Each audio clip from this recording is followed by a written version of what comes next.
बा थाय मालाबा खैना खैना नोंसा रुबुंनो हैगोन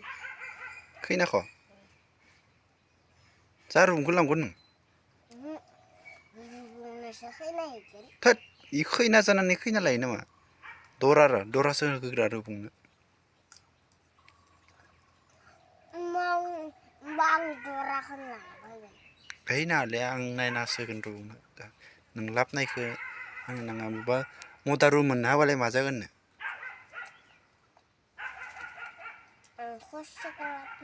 खसाके लाबगोन नोङो मोजां मानि मायाव नायना लाबनो हागोन देसं दराखो